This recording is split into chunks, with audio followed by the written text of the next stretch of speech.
Hello and welcome to the On the Couch podcast, the podcast that gives you the view from the therapist chair. I'm your host, John Dennis, a licensed professional counselor. You're listening to OTC episode 42 with Kristen Boice, owner of Pathways to Healing Counseling.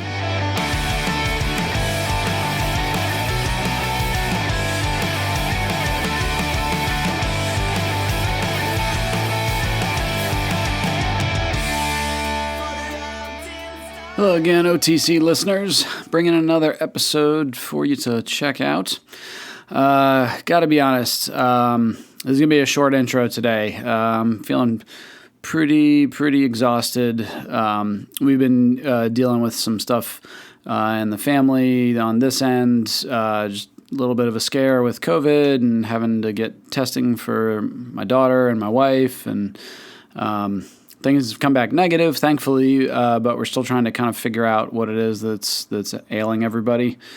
So we've had a lot more, blood work and testing and things like that. So sorry if, it's a little short this time, but today's episode, I'm bringing a conversation with Kristen Boice, that's B-O-I-C-E, and she is the owner of Pathways to Healing Counseling, as well as the host of the Close the Chapter podcast. And part of why I wanted to put together this episode was Kristen and pretty much all of her staff at Pathways to Healing are trained in EMDR, eye movement desensitization, reprocessing, or reprogramming, depending. And if you're not familiar with that type of counseling, it's widely viewed as a best practice in terms of dealing with trauma. And I don't know, for my money, and I say in the episode, it's very rare to find an entire practice that is trained in EMDR. A lot of times you'll find one counselor here or there, or maybe a couple in a practice. But I was just so impressed with Kristen and the work that she does, and just buying into that best practice and having everyone trained in that. I just thought that was so cool. And sadly, such a gigantic need. As a therapist, often, and I think other therapists and social workers can attest to this, a lot of times the resources are stretched way too thin. A lot of times we're kind of scrambling around trying to find, a psychiatrist that takes a certain insurance, or are they even taking any new patients at this time, or a therapist or a social worker trained in a certain modality. And a lot of times, depending on the area that you live in, especially if it's not a major metropolitan area, resources can be pretty scarce, and that's actually kind of scary. But again, that's part of why I wanted to highlight Kristen and the work that she does. In the episode, you hear us talk about just the unique story that she has. She actually had a background as an exec at a Fortune 500 company and worked with some pretty cool stuff, some pretty amazing things, and ultimately just felt that her calling was in the helping profession in terms of counseling and working with people in that way. So, like I said, that's kind of why I wanted to bring this to you all. You can find Kristen and Pathways to Healing at pathwaystohealingcounseling.com.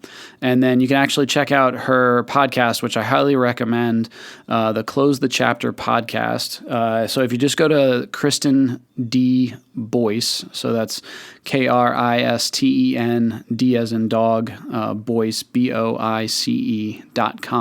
You can check out the podcast there and possibly connect with her if you have questions or are interested in counseling if you're in that area. All right, OTC listeners, that's it for me. Take care. Enjoy. Thank you.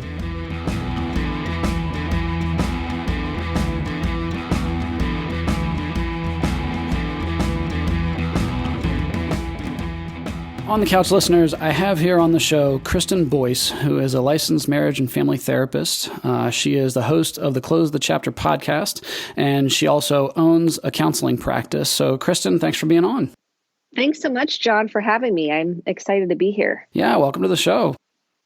So in preparing for this, I kind of, looking through your bio and being familiar with your work, you have kind of an interesting story of your path to counseling. Can you kind of tell that a little bit?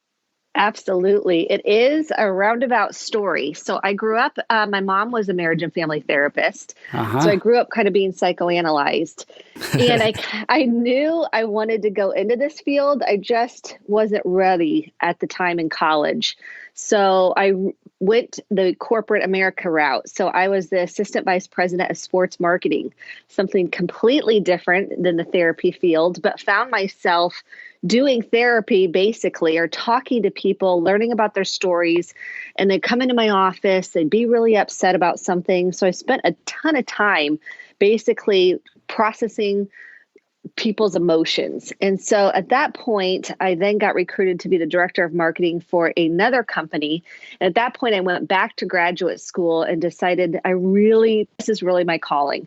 I want to do this for a living. And so I jumped ship and got my master's degree in marriage and family therapy. And the rest is history. Wow. Okay. Yeah. I'm sure you have a lot of listeners that are like, why would you leave the Fortune 500 and the sports marketing? And so it was a pretty neat job. It was NASCAR, Indiana Racing League, Pacers here in Indianapolis, the Colts, the NFL. So there was a lot of, and the Bass Fishing League. I also did the FLW, which was different. So it was a neat job. I mean, I wouldn't have traded it. And I really think it helped me help clients in a much more effective way, knowing the business side of things, understanding corporate America and the challenges and the benefits associated with that. Yeah, people ask, why would you leave such a great job? It just wasn't fulfilling. I didn't feel fulfilled. I'll be honest. I mean, the thought definitely crossed my mind, as you're rattling off, Colts, Pacers, NASCAR. So when you made the jump and you started to really get your feet wet in the counseling world, did you find, was it a huge 180 or not really?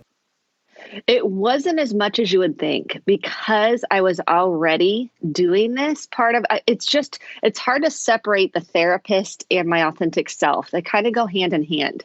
So this is just who I've been my whole life. I have been a listener, and I've had a keen curiosity about people. Like, how do they get to the point where they show up the way they do? Why do we have the triggers that we do? I just have such an exploratory curiosity that it didn't feel that much of a jump. And people are like, well, were you scared to start your practice? And there were parts of me that were scared, but overall, I just had such a clear knowing that this is what I meant to do, that it didn't feel so scary. Now, I also had a husband that I could rely on in terms of finances at the time. I mean, he didn't pay for the startup. I actually saved the money to start it up, but it gave me the security to say, I can do this. I'm ready to do this. So it wasn't as scary as I thought it would be, or as much of a jump as I thought it might be. Now, I got to ask, was mom around and was she like, no, don't do this? Like, you don't want to go into the counseling, the marriage and family therapy end, or? That's such a great question that you asked that. Mom she was excited. She was very excited for me. She has been. I've been grooming you. Finally. She was excited that I was going into it. And she struggled a little bit with the comparison because she just had a solo private practice. And as I started just feeling the call to bring on more people, I think she struggled a little bit thinking, oh, I should have done that, or I could have done that at the beginning. So it was interesting that she had her own kind of internal rumble and some regrets maybe of not doing that. She had to do a little bit of work around that. Yeah. So we had to kind of work through that. Okay. Man, that's Got to be cool though to have a family member that's in the biz. As I use my quotey fingers on radio, it's great. That to kind of know and be able to support and kind of bounce ideas off of and things like that. So man, now in your work, in your practice, we were talking and you use a number of different modalities. Can you kind of just highlight the different ones that you kind of use and tend towards? Absolutely. My training is family systems. So all of the family therapy modalities, but really I'm systems trained. So I think in those terms. I think about how the system is functioning. How is the individual within the system functioning? And that's where I think my corporate America, my business background has really been helpful, because I can look at how the system was functioning as a whole. And I think that translates well with clients in terms of we have our family of origin system. We have our extended family system. So if you're married or you're in another relationship, you have that system. You have your work system. You have maybe your spiritual system, your religious system, the church. You have all types of different systems that we're all kind of get messages from. And so at the foundation, I'm very much a systemic thinker. And then on top of that, I went and this was, we're at 9 years ago. I went to EMDR training, eye movement desensitization reprocessing. I'm sure many of your listeners are familiar with that. And I absolutely highly recommend it. And I tell anybody that I hire that this is the best training, at least in my experience, that you can go through to understand trauma. And so my entire team, which is 11 of us, are trained in EMDR. And anybody in graduate school, I really encourage them to get trained in EMDR. It's a foundational practice in terms of understanding trauma and how to work through and process the elements of trauma. And then I also did the Brene Brown Daring Way training, which she doesn't offer anymore. She kind of moved away from clinical work and has gone more towards leadership. Mm-hmm. And that was great to understand shame and how that plays a part. And that really was a nice tie-in to family systems, into EMDR, and then to add that piece, vulnerability and shame work. Yeah, I was going to say that's a pretty powerful trifecta, those three things, because obviously there's so many elements of trauma and shame in life growing up and childhood and different things. So, wow. And practice-wise, that is Pathways to Heal, correct? Pathways to Healing Counseling, yes. And we're all EMDR trained. Yeah, that helps. Yeah. I was going to really highlight that for the listeners. I understand the importance of that, just often searching around for, who has training in this specific modality. I mean, the idea of having 11 counselors, social workers, all trained in EMDR is almost unheard of. So that's huge. It was really powerful that was part of our differentiation in the community. We're very well known. We do a lot of first responder work, and we actually had a shooting at our middle school, which is literally across the street from my house. Oh, geez. And it was the first time, and this was last May, it was the first time as a community that we felt so grateful that we were here to be on site during that and to come together and help the community try to find healing through the administration, through the families and the kids. It was remarkable, really, that we had EMDR specialists right here in our backyard to help facilitate that process of the fear and the PTSD that the community as a whole encountered. So that was where I was like, okay, I'm so clear that this is really what we are here to do. And never did we think we're in a very, a community where we just didn't seem like it would ever be a thing. And here it was right in our backyard. Well, yeah, I was going to say, I can't imagine, having to jump into the deep end like that of, obviously with the EMDR and training as just counselor or social worker, you're accustomed to hearing a lot of trauma and nasty things, but then to have it hit like right across the street, that close to home, that's a lot. Yes, it was shocking, really. I guess it's been 2 years. It'll be 2 years ago this May. Okay. Feels like it was last year, but sure. So to see it in action, literally using EMDR in real time that quickly to be able to help the healing process. Right, we went on site as things were unfolding to reprocess what was happening. So we prevented a lot. I think there was a lot of prevention work in that done as well that we don't really think about necessarily sometimes in trauma work. Well, and yeah, a lot of times that therapeutic first aid concept of, just trying to get in there and stave off PTSD before it really has a chance to form. So we're kind of throwing around that term with the EMDR. Can you kind of just give a brief overview of what is it? What's happening in a session?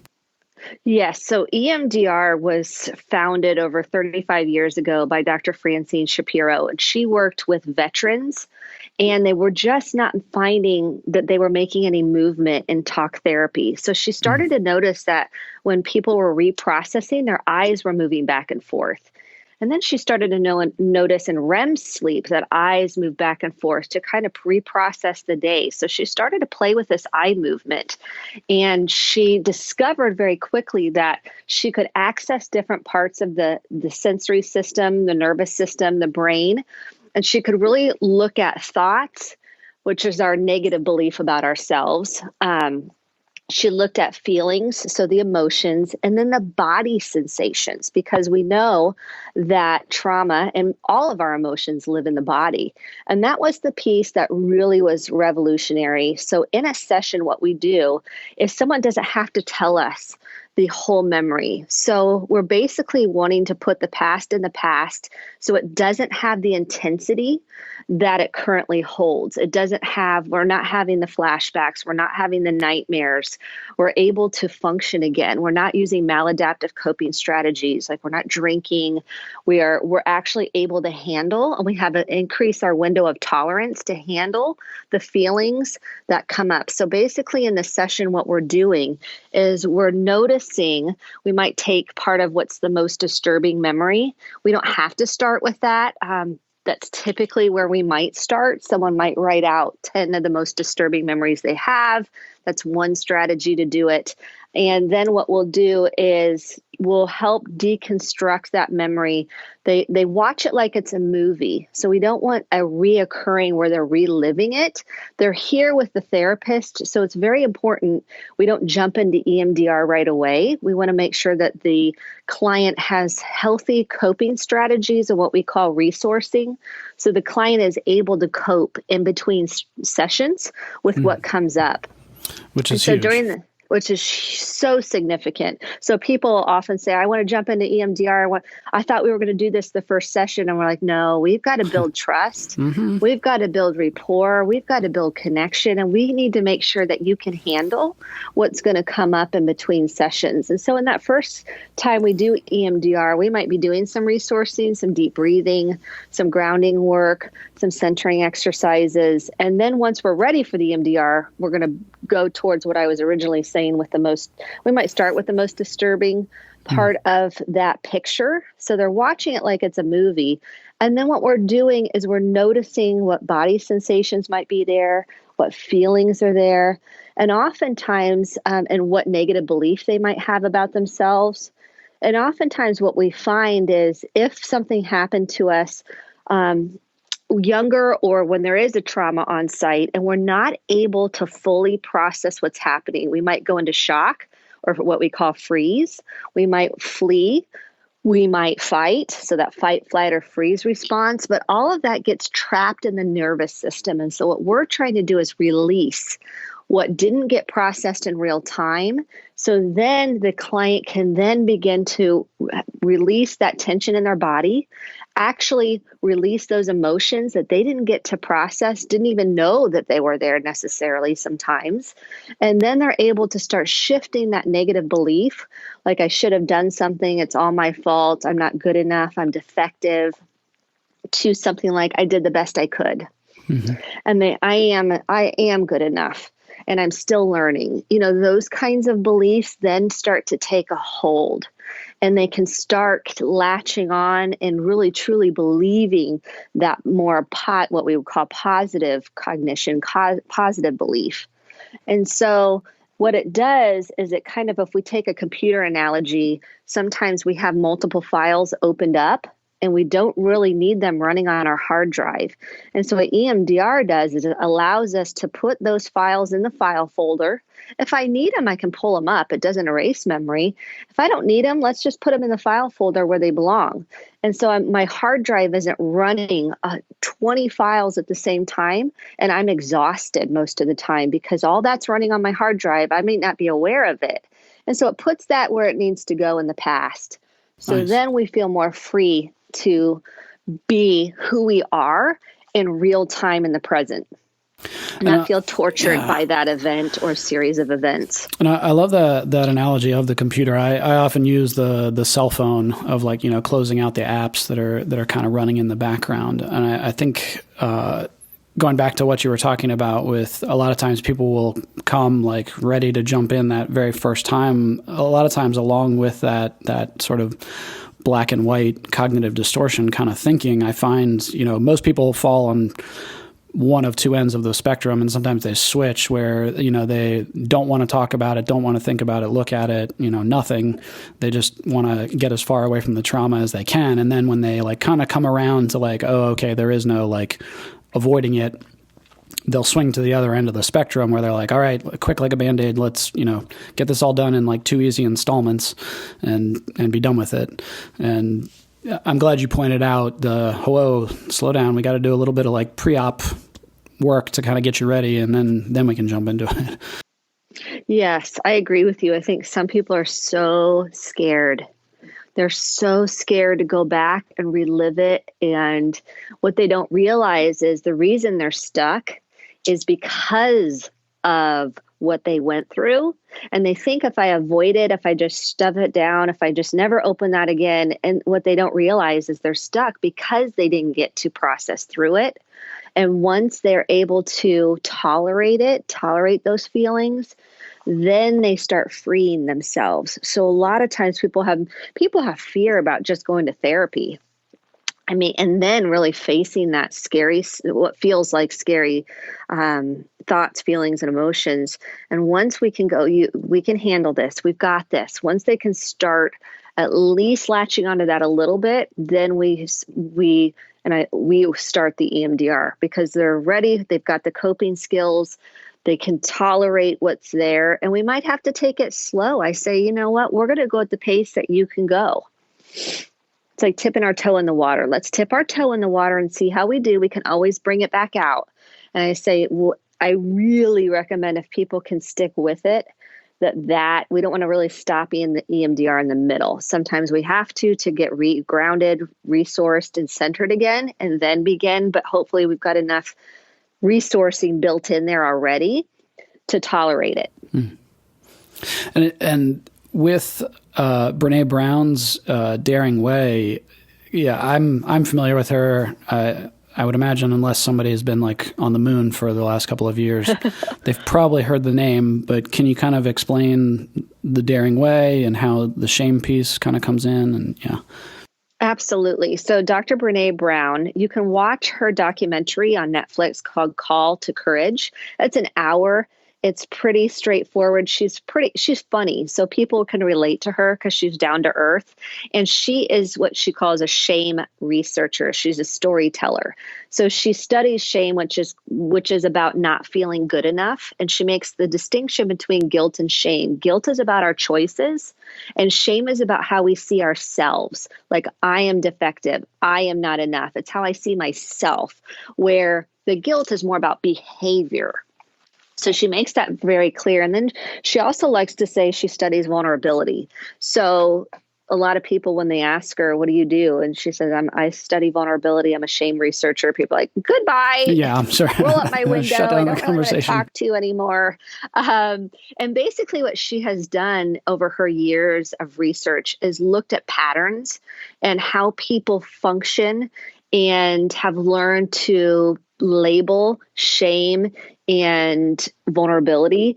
And what she has tried to debunk is that vulnerability actually leads to connection and authenticity and compassion and empathy. So her whole mission is to now, it seems, is to transform businesses and leaders to understand shame and vulnerability so the workplace can be transformed. We actually know that innovation and creativity is the vulnerability is the birthplace to creativity and innovation. So if we don't allow people to express feelings, be who they are, have tough conversations, then we're probably going to kill what exactly we want in our businesses.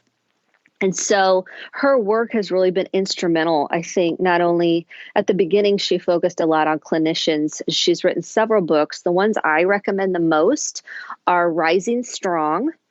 Her latest one is called Dare to Lead. So if you want more on leadership, and it summarizes a lot of her other books. And then The Gifts of Imperfection is the one I recommend often because I see a lot of people pleasers and perfectionists in my office. And that's a great one to start with. And then in terms of listening to her, all her books now are narrated by her. And then there's a 6-hour kind of workshop she did called The Power of Vulnerability. So these are all ones that I recommend often, and they're really they're relatable. So people, it's not just regurgitating a bunch of research. It's relatable. She story tells in all of her books and workshops.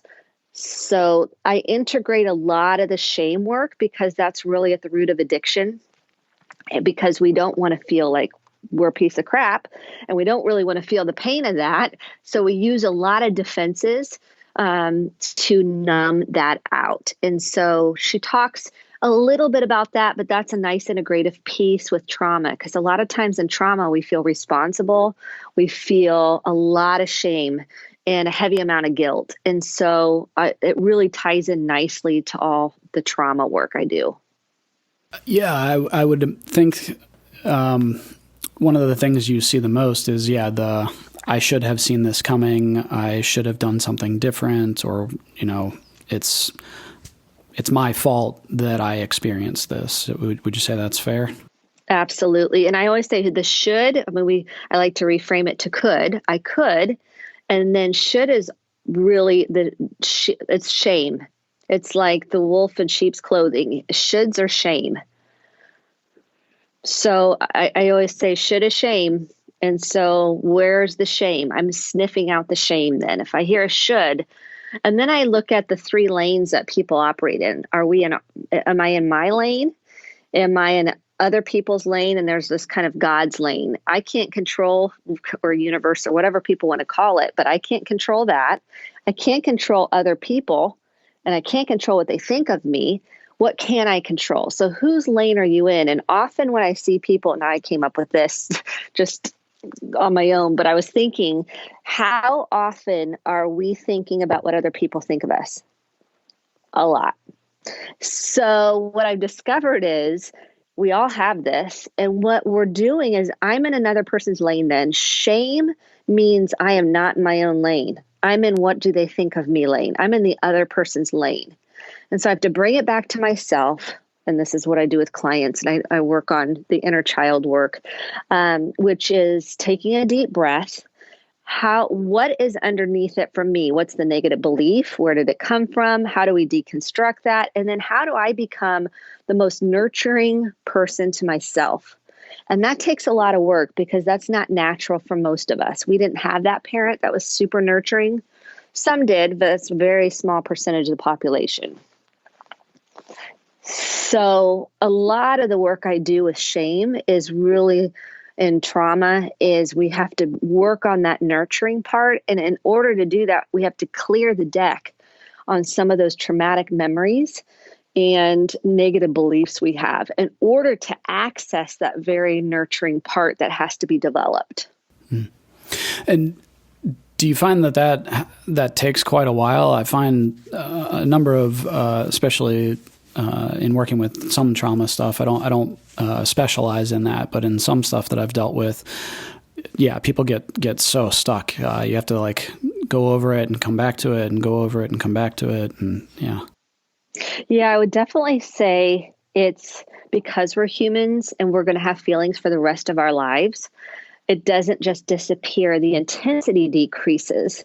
And so we have to learn when we have a trigger, because the triggers are our own, the triggers are on us. And so it's a practice. I tell my clients a lot, if you see me driving by and I'm talking to myself, I'm trying to calm myself down. I'm nurturing myself. So don't be alarmed. They laugh. I go, if you ever come to my house and you're watching me, I go, who you see in the therapy room is the same person who you'll see me at home. So at home, I'm going, it's okay, honey. Take a deep breath. And my husband's like, are you talking to yourself or are you talking to me? I'm like, nope, talking to myself. It's really me being me, but it's a process. It's a practice. I have to practice at it. I have to be intentional about taking care of me and calming myself down and centering myself. And we all have triggers. And clients are like, I thought I was over this. And I said, and this is just another invitation. Take a deep breath for you to be nurturing to yourself. There's something else we have to clear here, and that's okay. I like to add the sentence, and that's okay.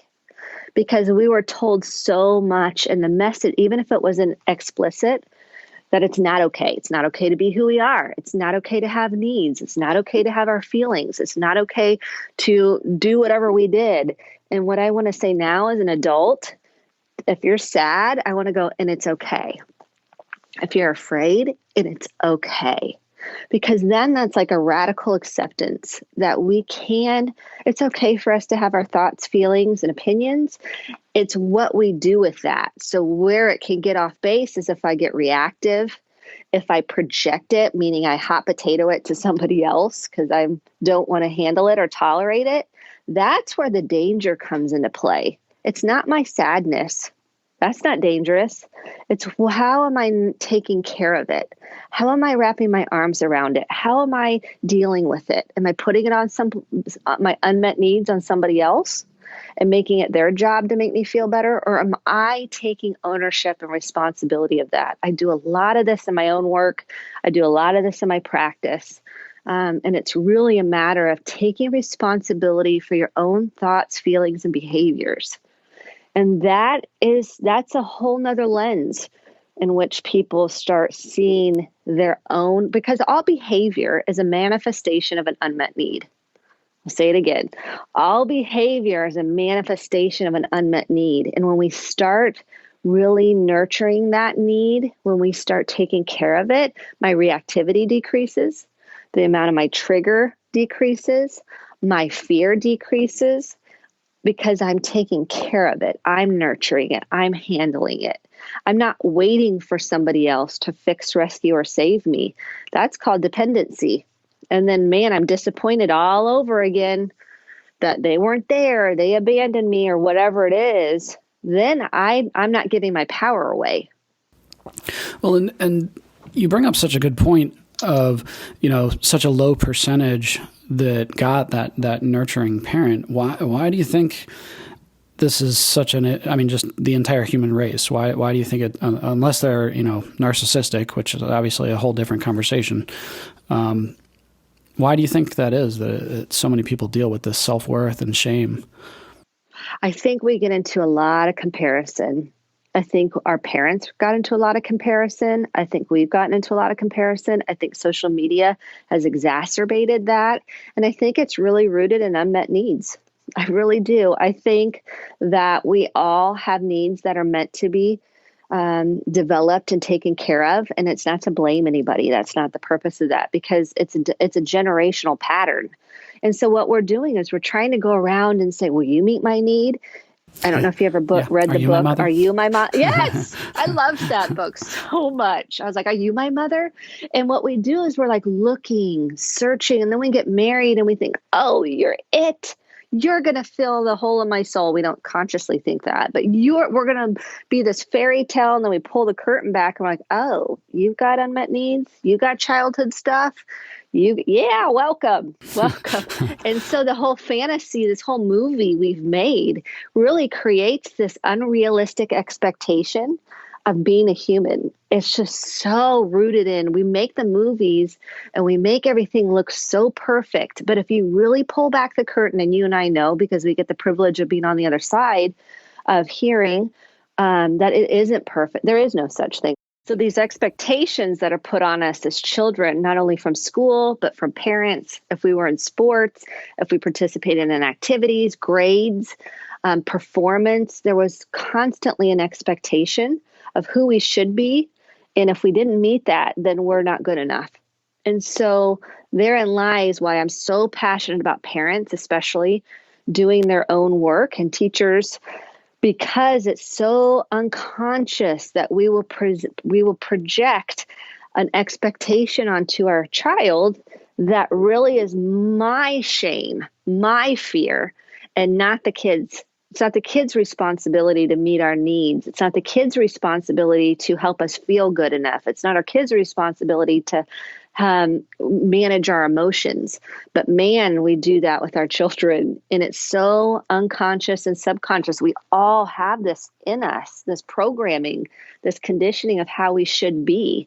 And we feel like we fall short. And then we look around and we're like, well, look on social media. They look like they have this perfect life.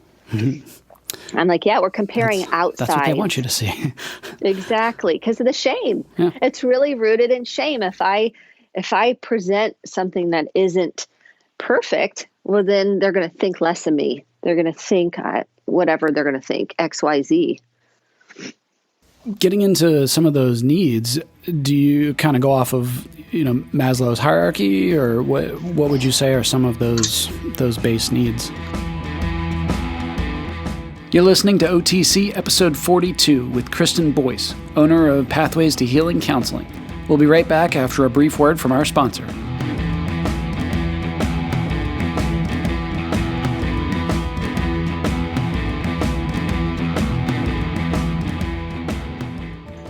Would you like to talk to a counselor but can't find the time? Would you rather talk to someone from the comfort of your own home? If so, Parenting and Family Solutions is here to help. We now offer teletherapy to all clients who reside in the state of Pennsylvania. Using our secure portal, you can have a video session with your counselor using a laptop, desktop computer, or smartphone. Visit our website to learn more at www.parentfamilysolutions.com or give us a call at 717-602-5560 to see if teletherapy might be a good fit for you. Let us help you build a stronger family and a healthier you.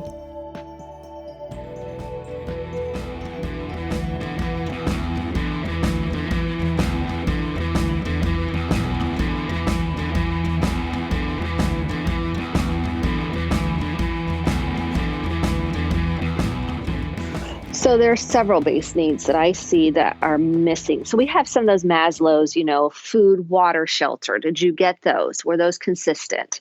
Those are kind of, yes, some of your foundational things. But I think what's missing that I see most, so then we have physical needs, and that's appropriate, healthy physical touch. So it's hugging, holding, rocking as an infant, being held right now. People don't know they really need to papoon your child, in a baby Bjorn or a sling for the first couple years for that attachment. So do we hold hands? Do we rub the back? I mean, all appropriate touch. We are neurologically, biologically wired for that. And I'll have some clients say they have zero memory, nothing of being hugged, of being rocked, of any affection at all. And I find that is such a deficit for people. And then the second one I find is emotional availability. And what I mean by that is, were you allowed to have all your feelings? And that's sadness, anger, fear, disgust, joy, excitement. Were you allowed to express it? And was it acknowledged? So acknowledgement is really the third one. Acknowledgement says it's okay who you are. It's okay to express your feelings. And I can acknowledge, so I can say, yeah, that makes sense that you feel that way. Or, oh man, yeah, I get that, how that was sad. It's okay to let it out. How many times have we heard our parents say it's okay to let it out? Not too much. I don't know. Not too much. Normally it's shake it off. You're fine. Yeah, suck it up. I'll give you something to cry about. We don't cry, don't be weak. Don't be a baby. I mean, I could go on and on about the messages we receive. And there's not a manual telling people how incredibly important. Our parents did not know. They did not come from this, let's acknowledge the feeling. We didn't have all the neuroscience now that we have in terms of human development. Yeah, I always try to help clients understand. I mean, the idea isn't just to, rip mom and dad up one side and down the other, or, oh, it's all because of them. But at the same time, I always like that Zig Ziglar joke. Mom and dad never talked about money or sex. We thought they had neither. Turns out they had both. And that idea that a lot of this stuff just didn't get taught. It didn't get talked about. Some of the research wasn't there then. And yeah, that's such a powerful question you asked of, were you allowed to have all of your emotions? Were you allowed to feel them? What happened when you expressed them? Yeah, so often it was the other way around where, I as the adult, I can express whatever I want because I'm the adult. You as the child cannot. You need to go to your room. You need to change your attitude. You need to, whatever. And then when you're happy, you can express that. Yeah, and then sometimes you're not even allowed to be happy. Sometimes it's too much. You're too rambunctious. You're too excited. You're too this. You're too that. And so people just shut that. They start splitting off from parts of themselves that they deemed unacceptable, that they deemed wrong or bad.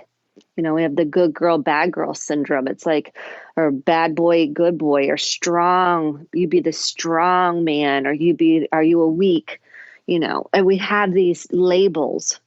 It's like an all or nothing, good, bad, right, wrong, that strong, weak that we put on people. And we're like, ooh, I don't want to be in that box. So I'll hustle. I'll be this person. And then some people go, screw it. I'm already a horrible person anyways. I'll be good at being bad. Yeah. So, I mean, it really is rooted. And you look at the 5 love languages. Well, I have a whole different take on that.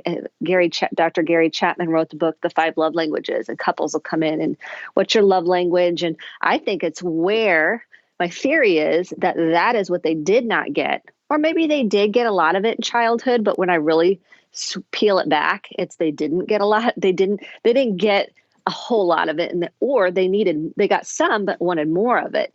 So I really take a different kind of lens on that 5 love languages, because those are really the unmet needs.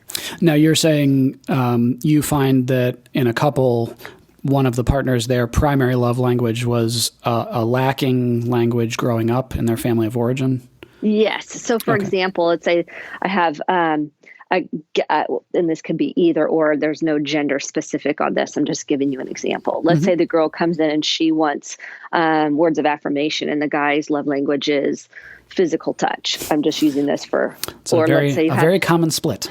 Yes. Okay. And so the guy's like, I'm like, well, tell me about physical touch in your family. Tell me about physical touch in your life.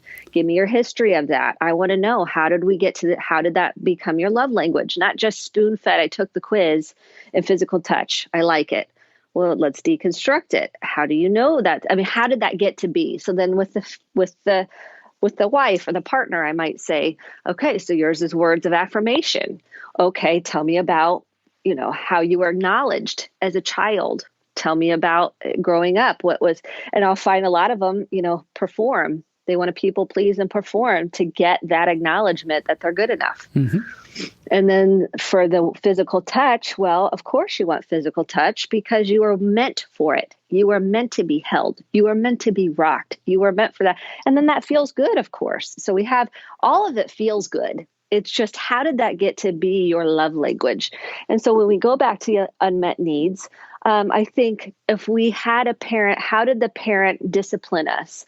How was the parent attuned? Did they understood? Were they connected enough not to enmeshed? Enmeshed means that was a lot of projection and dependency that they put on the child. But were they able to see the child for who the child was? That they're their own sovereign being. They are not a reflection of the parent.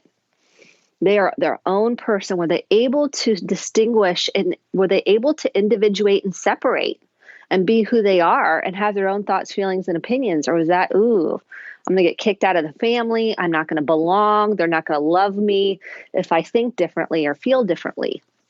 Part of a healthy environment is you don't have to think the same, or you're allowed to have your own thoughts, feelings, and opinions, and that's okay. And oftentimes that's not the feeling people have. They feel like, ooh, I'm not going to say that. Then they're going to oust me. They're going to reject me. They're going to abandon me. So we often conform to the system because we don't want to feel rejected or abandoned. That idea of the touch, and you were saying, families need to do more of that, especially in the first year, in terms of giving actionable steps for parents to help, with that emotional connection and the shame and the self-worth. Yeah, are there other things that you typically suggest? Absolutely. So a lot of what I suggest is when a child has a feeling, and it may be triggering to you because we're humans. We have our own triggers based on our own conditions, based on our own childhoods, based on our own thoughts that we have, is to allow them to have now, if they're doing something harmful, that's another conversation. But let's say they're very dysregulated and they're upset. The first thing I do is tell the parent, you have to regulate yourself. The kid isn't going to regulate you. You have to regulate. So you have to take a deep breath. And this is going to take work. This isn't just like, oh, breathe and kumbaya. I mean, This is deep work because you're like, you're triggering me. Deep breath work. And then say, I see you're really upset. Yes, I am. And you say, yeah, I get that. It makes sense. You feel really sad about such and such, whatever happened. I'm wondering, I love the phrase, I'm wondering, for parents. You're not telling the kid, I know how you feel. That is a trigger. For anybody, I say, eliminate from your vocabulary. I know how you feel. No, you really, that a person typically responds, no, you don't. Yeah, man, I'm taking notes for myself as I dealt with this morning. So okay, thank you. Well, there you go. Where were you 4 or 5 hours ago? Yeah, because this is life, right? This is true real life stuff. So that I say, I'm wondering if you're feeling really sad and afraid that your friends or you have no friends. I'm making this up. Mm-hmm. And they'll say, yes, nobody likes me. And I say, oh, that feels so awful. Tell me more about that. So my 2 phrases for parents, I'm wondering, very tentative. I have to watch my tone. I have to take my tone down. And the second one is that I love, actually I have many, but I'm wondering, and then that makes sense to me. I guess I'm going to give you 3 here. That makes sense to me, and tell me more. So I'm wondering, that makes sense to me, and tell me more. So when people say, I want them to process in real time what they're feeling. So then you'll see this all the time. It happens with my kids. They'll get in the car and like, and I'll say, oh, so it was a long day. And they're like, yes. I go, oh yeah. And I go, you don't really want to talk about it. They're like, no. I go, okay, when you're ready, I'm available. Just let me know. So a few minutes go by. Well, I was at lunch today and here comes the story. And I am holding a neutral space, because if I jump in there and I'm like, yeah, so-and-so, I'm going to disrupt their processing. We know if I can help my kids process something in real time, they're going to be free. They're not going to have that living in their bodies. They're not going to have that negative narrative going on in their minds. It's going to then shift them to be in the present. So I tell parents, let the kid process. Let the kid process. You're going to have to tolerate that they're going to have shame. You're going to have to tolerate that they're going to have disappointment. You're going to have to tolerate they're going to have suffering. I want to teach my kids how to tolerate and work through it, not how, because we don't know. If I can teach them and equip them on how to work through it, they're going to be able to deal with life and pain. So let me play devil's advocate just for a second, because I run into this all the time, and I imagine you do too, is the, one or both parents that says, I'm not going to allow them to talk to me that way. They have to respect me. That's not okay. Those types of things. How do you teach them these things in the face of that? Absolutely. I say it's okay for you to have your feelings. It's not okay to name call. It's okay for you to be sad. That makes total sense, and that you're grieving that. It's not okay to cuss me out. And so it's okay. I'm telling them the part that it's okay, what's okay, and this isn't okay. And yes. Hopefully I'm breathing through the whole thing, because they are looking to me to help co-regulate them. Mm-hmm. This is what we don't understand sometimes. We are co-regulators of our kids up to a certain age. Mm-hmm. So if I'm dysregulated and I'm reactive, guess what's going to happen? They start getting more reactive. Happens all the time. Well, yeah, I'm so glad that you pointed that out, because I was going to do that. The idea of, you're not just shutting it down and saying, don't you talk to me that way. You're slowly taking away the, hey, not okay to cuss me out, not okay to do this, but it's okay to do this. You're putting something else in its place, which is completely different. Yes. And I want them to know this part of you grieving, go for it. Let it rip. And I say, I get that. That makes so much sense to me. What isn't okay is how you're now, because you're so upset. You're now turning things on me.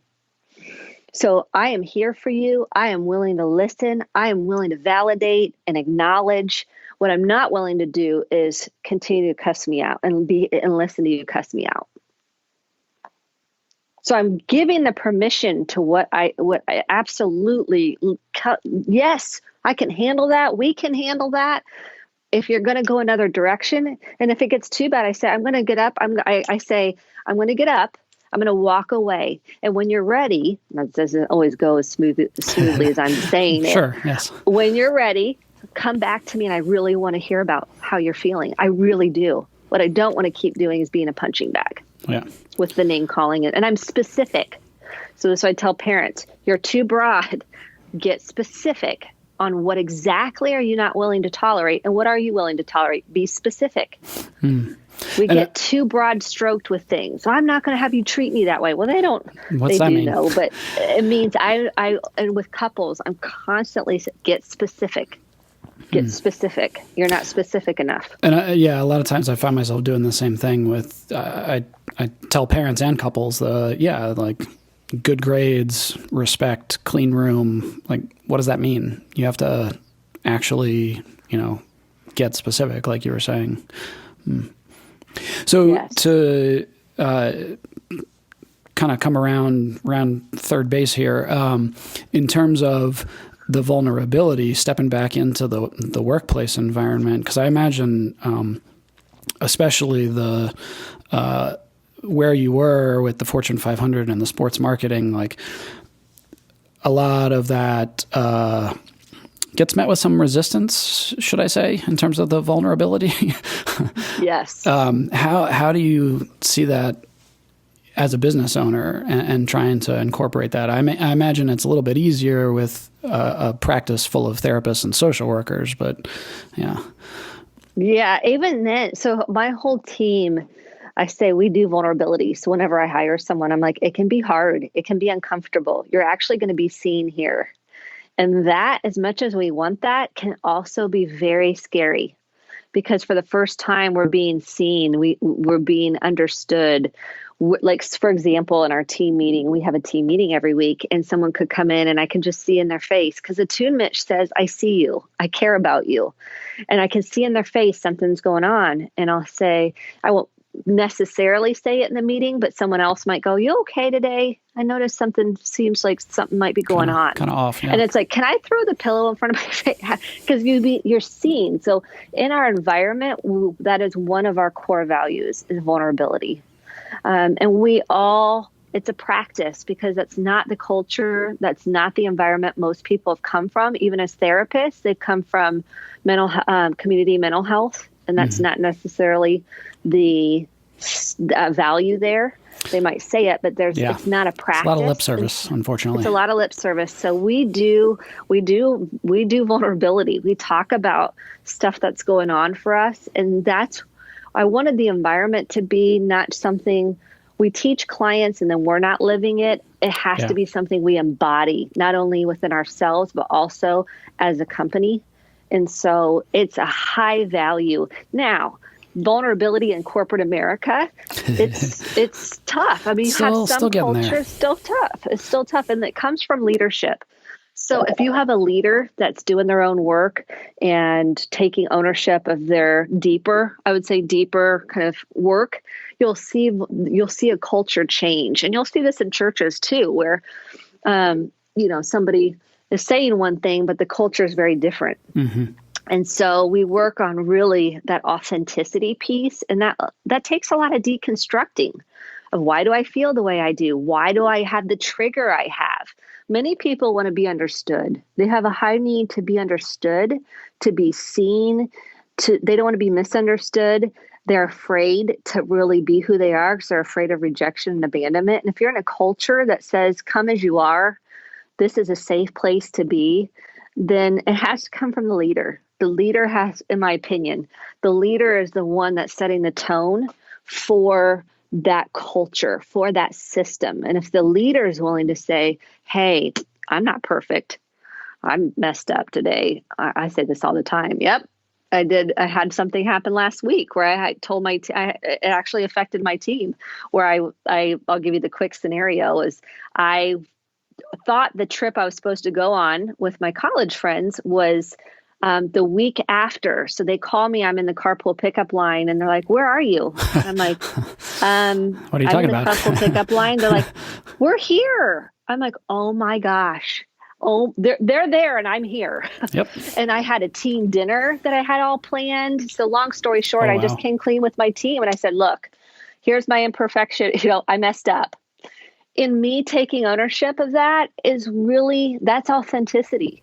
That's saying, hey guys, totally thought I had everything planned around the next week.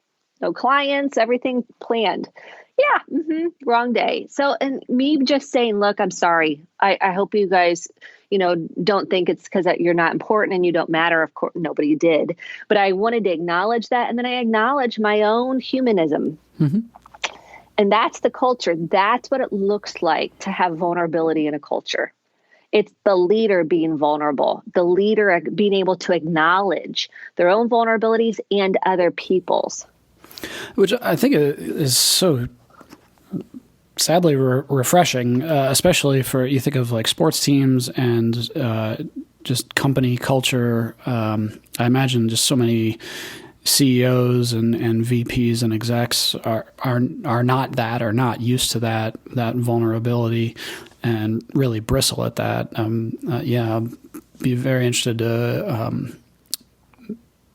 move into that and learn more about how Daring Way works in corporate kind of settings. That's cool.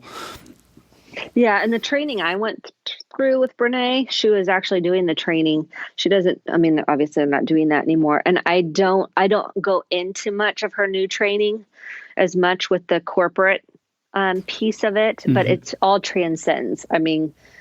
Her basic training transcends any environment, in my opinion. But I do think it does start with somebody at the top or someone in leadership or a manager saying, hey, you know what? I really want to do my own work, and it's okay for you to be who you are. Now, there might be some things that have to be tweaked. And the other thing she's really clear on, and I'm really clear on, is feedback. You have to give feedback. And 360 degrees. All the time. You have to be able to take feedback, and you have to be able to give healthy, constructive feedback. And I hate the word constructive, but what I say is where you can acknowledge where the person is. And I always say, take the word but out of your vocabulary and use the word and, because it feels like you got slimed on. Like when people, I love you, but be able to have tough conversations. And that, to me, is, in our culture, at least at Pathways, is critical. And I've had to have a lot of tough conversations, and we have a culture of that. I wouldn't say tough, but uncomfortable sometimes. And it's because I love my team so much that in order to grow and evolve on all ends, we have to be able to have tough conversations. And I find people aren't equipped and they don't know how. And so I do a lot of coaching with my team and with clients, and we'll do a lot of role playing. I'm like, I know it's awkward. Throw me a bone here and just, let's just pretend here. Because if they can start rehearsing it and practicing it, they'll get a lot more comfortable with doing it.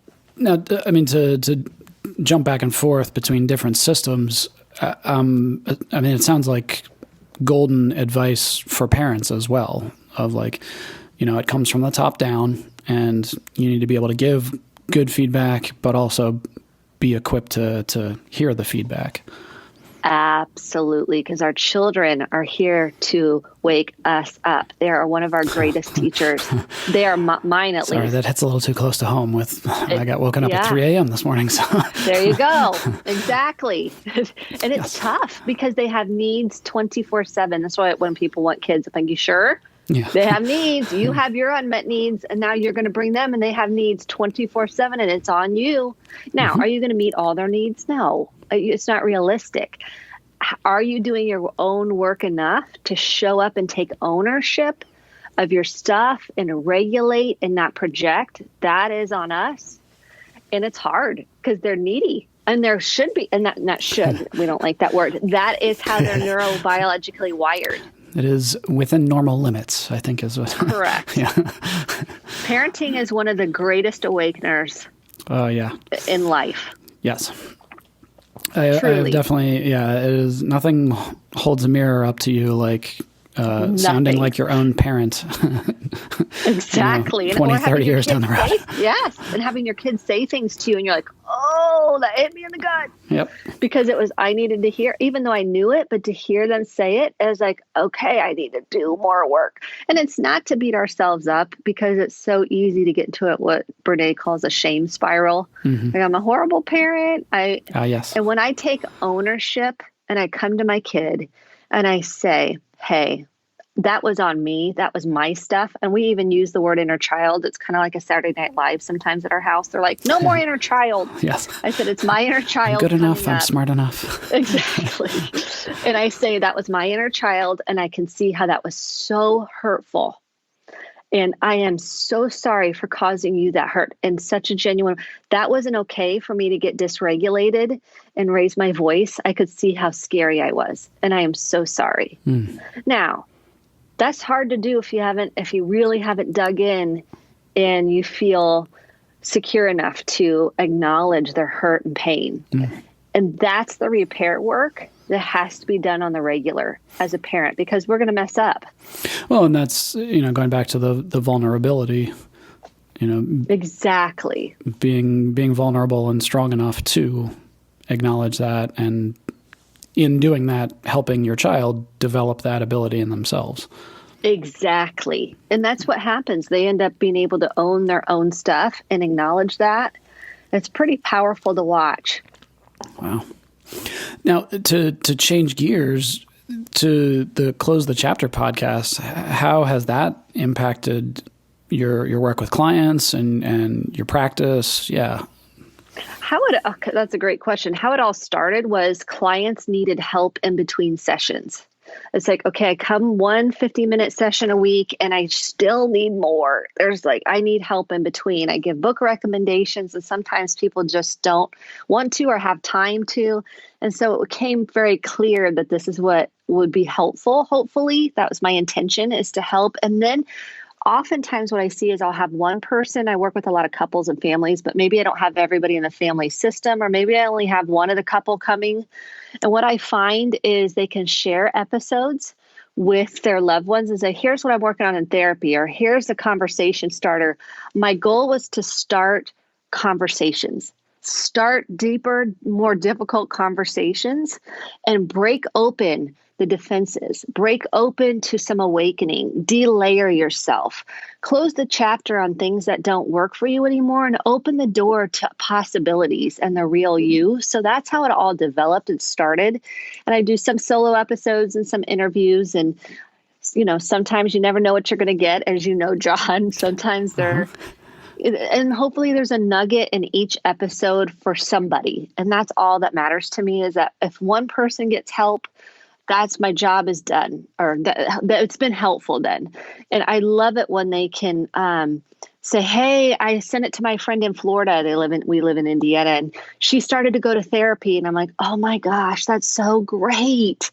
Thank you so much. How are you feeling about that? Are you able to have some deeper conversations with her now?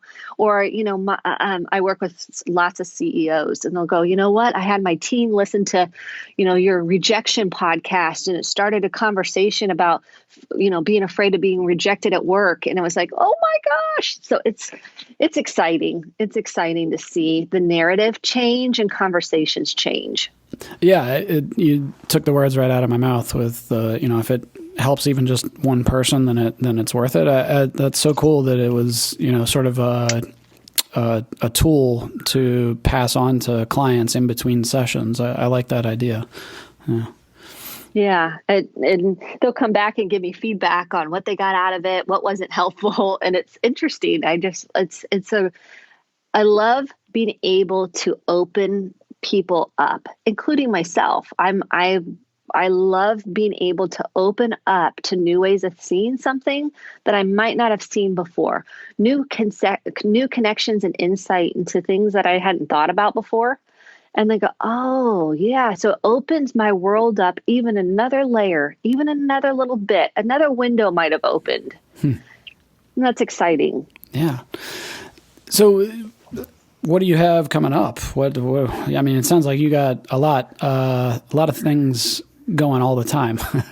It's busy. Yeah. And you're popular. Like this. Well, I don't know about that, but I think that this week's episode I'm focused on. So with Close the Chapter, I'll continue just to, hopefully share information. This week's is on projection. So I think that's this week's episode, which by the time this airs, it'll be a couple episodes back, but you can find it on. You can find it. I'll have all the show notes, so you can find the podcast and everything. Yeah, and then so right now I'm taking it kind of 1 minute at a time with the Close the Chapter, and then Pathways possibly expanding at some point, whenever that's supposed to be. It's just taking it one day at a time. Well, yeah, I imagine there's so many times where you can let it spiral if you don't kind of keep a hold of the reins. I'm like, nope, I'm just going to, stay on track with this and see where this goes. I don't need to diversify into 30, 40 different things, even though obviously the need is there. You spread yourself too thin, and then, jack of all trades, master of none. Exactly. Yeah. Exactly. So where can people find you, find your work? Yeah. So if you're interested in learning more, there is a free 5-day journal. Like if you're like, you know what, I kind of want to do some of this work, I don't know where to start, and you can get it for free. Go to Kristen, Kristen, D as in dog, Boice, B as in boy, OICE.com, KristenDBoice.com, and you can click on the free 5-day journal, and you'll get a PDF emailed right to you. And that's a great way to start the work. There's also a Facebook group that I just started called Close the Chapter. You're welcome to join that and join the community. And after that, you can follow me on social. Instagram is Kristen D. Boice. And on Facebook, it's Kristen D. Boice. I'm trying to remember. Is it Kristen D. Boice? It's Kristen D. Boice, I'm pretty sure. Just look that up and you'll find. Yeah, just look that up. It'll be fine. And then you can also tune in to Close the Chapter podcast, and it's on all platforms. Nice. Well, yeah, thank you so much for being on the show. There's just so many nuggets in the conversation that I was excited to highlight and get out to people. I think just the conversation around the vulnerability and the shame is huge, especially for adults and parents, but for anybody really. So I absolutely really look forward to keeping in touch with you on I've enjoyed listening to your podcast and the guests that you have on. So thank you for all you're doing. It's likewise. I've so enjoyed your podcast and your guests. You have some really great guests. That's all the guests. That's not me. That's just and people being willing to come on. You asked really good questions. So you've asked me different questions. So that's been a lot of fun to explore those. So thank you very much for having me on. It's like we have training in asking people questions almost. Exactly. It's like when two therapists get together. That's right. What happens? Well, Kristen, I know you got to jump, so thank you so much, and take care in the new year. Thank you. You too, John. See ya. Bye-bye.